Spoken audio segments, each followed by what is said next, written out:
ఇప్పుడే జీ5 app download చేయండి. చూడండి మీ ఫేవరెట్ టీవీ షోస్ ఎప్పుడైనా ఎక్కడైనా.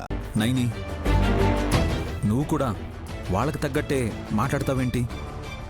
లేకపోతే ఏంటి బాబుగారు, నేను కళ్ళెదురుగా కనిపిస్తుంటే లేనని చెప్తున్నారు.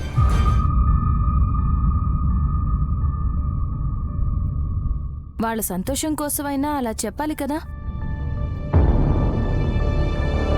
మమ్మీ, వర్కౌట్ అవడం లేదు మమ్మీ. నువ్వు నోరు మూసుకోరా. ఏం చెప్తున్నాడు మీ అబ్బాయి?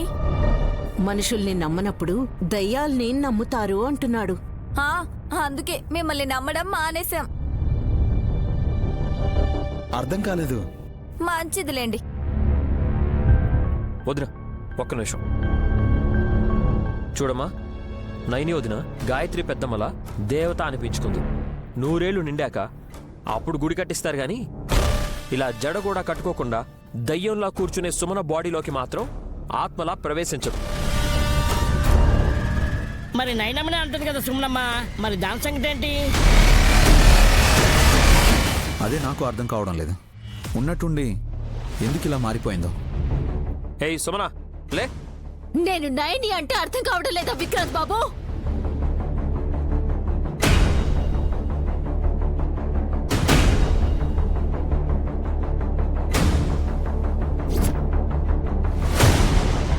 బ్రో, వదిలే నన్ను ఇలా పేరు పెట్టి పిలిచేది. నేను చెప్పానా, మీరు అర్థం చేసుకోవడం లేదు. ఎవరో అయోమయానికి గురికాకండి. నిజంగా సుమనకి గాలి గనక సోకుంటే దాన్ని ఎలా పోగొట్టాలో గాయత్రి పాపకి బాగా తెలుసు.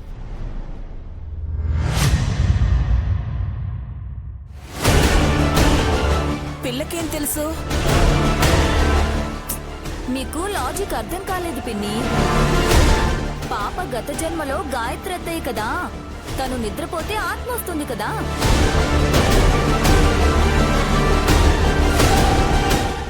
అయితే సీనియర్ ఆత్మ జూనియర్ ఆత్మ ప్రాబ్లం ఏంటో తేల్చి పారేస్తుందన్నమాట.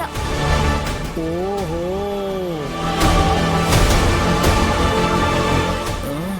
ఎలా? గాయత్రి, పిన్నేదో కలవరిస్తుంది. ఆ సంగతి ఏంటో చూడమ్మా.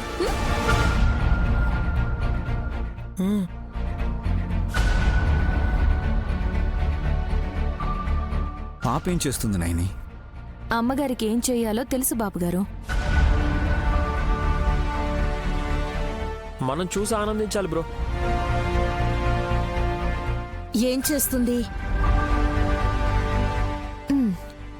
వెళ్ళమ్మా.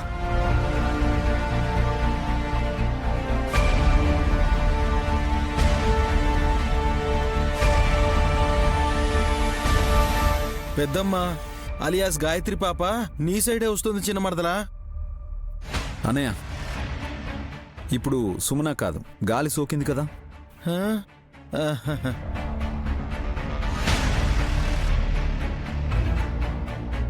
దగ్గరికి రావద్దు, దగ్గరికి రావద్దు,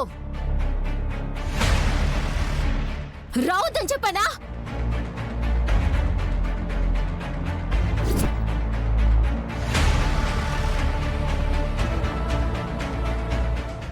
జీ5 యాప్ డౌన్లోడ్ చేసి అన్ని ఎపిసోడ్స్ పూర్తి ఉచితంగా చూడండి.